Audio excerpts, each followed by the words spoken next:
ఒక్కసారి కొమ్మూరి గోల్డ్ కి కాల్ చేయండి. తాకట్లో ఉన్న మీ బంగారాన్ని విడిపించి మార్కెట్ ప్రైస్ కి వాళ్ళు కొనుక్కుని మిగతా డబ్బులు మీకు ఇచ్చేస్తారు. కాకినాడ జిల్లాలో పెను విషాదం చోటు చేసుకుంది. సామర్లకోట మండలం వేట్లపాలెంలోని ఒక బాణసంచా తయారీ కేంద్రంలో సంభవించిన భారీ పేలుల్లో 20 మంది కార్మికులు సజీవ దహనమయ్యారు.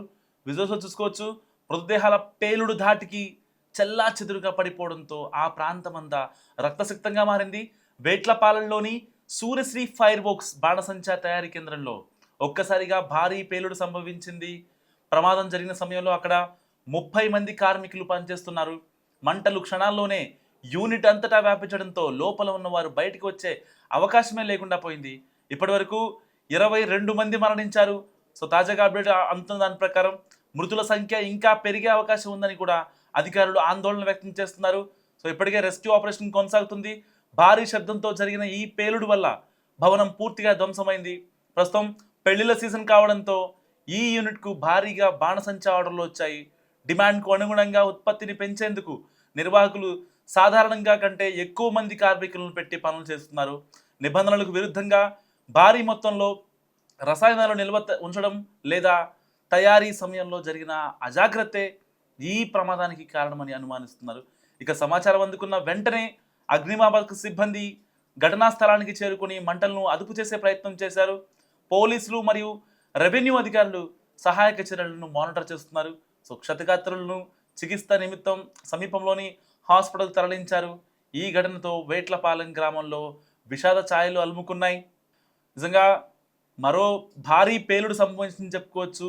ఆంధ్రప్రదేశ్లో కాకినాడ జిల్లా సామర్లకోట మండలం వేట్లపాలెంలో జరిగిన బాణసంచా తయారీ కేంద్రం పేలుడు ఘటన రాష్ట్ర వ్యాప్తంగా పెను విషాదాన్ని నింపింది. ఈ ఘోర ప్రమాదంపై ఏపీ సీఎం నారా చంద్రబాబు నాయుడు, మాజీ సీఎం వైఎస్ జగన్మోహన్ రెడ్డి మరియు పలువురు మంత్రులు తీవ్ర దిగ్భ్రాంతి వ్యక్తం చేశారు. విజయనగరం పర్యటనలో ఉన్న సీఎం చంద్రబాబు నాయుడుకు ప్రమాద సమాచారం అందగానే ఆయన అధికారులతో అత్యవసర సమీక్ష నిర్వహించారు. జిల్లా కలెక్టర్ ఉన్నతాధికారులతో ఫోన్లో మాట్లాడి ప్రమాదానికి గల కారణాలు కూడా అడిగి తెలుసుకున్నారు. తక్షణమే ఘటనా స్థలానికి వెళ్లి సహాయక చర్యలను పర్యవేక్షించాలని మంత్రులను సీఎం ఆదేశించారు. మృతుల కుటుంబాలకు అండగా ఉంటామని, క్షతగాత్రులకు మెరుగైన వైద్యం అందించాలని అధికారులకు సూచించారు. ఇక ఈ ప్రమాదంపై మాజీ ముఖ్యమంత్రి వైసీపీ అధినేత జగన్మోహన్ రెడ్డి తీవ్ర ఆవేదన వ్యక్తం చేశారు. కార్మికులు మృతి చెందడం తనను కలిసివేసిందని, ప్రభుత్వం బాధితులను వెంటనే ఆదుకోవాలని కోరారు. బాణసంచా కేంద్రాలలో భద్రతా ప్రమాణాలపై సమగ్ర దర్యాప్తు చేపట్టి భవిష్యత్తులో ఇలాంటి ఘటనలు పునరావృతం కాకుండా కఠిన చర్యలు తీసుకోవాలని కూడా ఆయన డిమాండ్ చేశారు. సో ప్రమాద తీవ్రత దృష్ట్యా రాష్ట్ర మంత్రులు స్పందిస్తున్నారు. విజయనగరం జిల్లా పర్యటనను రద్దు చేసుకొని హుటాహుటిన వేట్లపాలెం బయలుదేరారు. సో ఎప్పటికప్పుడు కలెక్టర్తో వివరాలు సేకరిస్తున్నారు హోంమంత్రి అనిత. ఇక బాధితులకు తక్షణ వైద్య సహాయం అందించేలా డిఎంహెచ్ఓలను కూడా ఆదేశించారు. సో ఘటనా స్థలానికి సూపర్ స్పెషాలిటీ వైద్యులను ఇంకా అంబులెన్స్ను కూడా పంపించారు వైద్య ఆరోగ్య శాఖ మంత్రి సత్యకుమార్. మరోవైపు మృతుల కుటుంబాలకు ప్రగాఢ సానుభూతి తెలిపారు మంత్రులు నారా లోకేష్ అండ్ నారాయణ.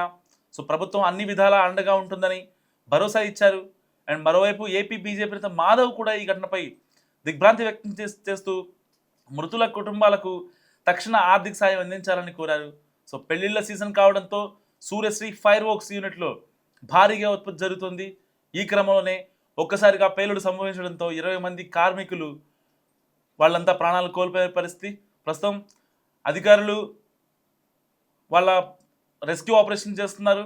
సో 7 ఎవరైతే చికిత్స పొందుతున్నట్టున్నారో వాళ్ళల్లో 7 మృతి చెందినట్లుగా ప్రాథమికంగా ధృవీకరిస్తున్న పరిస్థితి. అండ్ శిథిలాల కింద మరికొందరు ఉండే అవకాశం ఉందని కూడా ఆందోళన వ్యక్తం చేస్తున్నారు.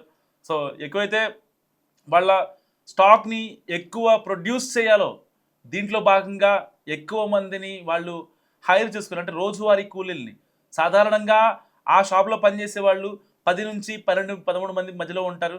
కానీ ఏదైతే పెళ్ళిళ్ళకి సంబంధించి ఆర్డర్లు ఎక్కువ ఉండడంతో ఎక్కువ మందిని పిలిచారు.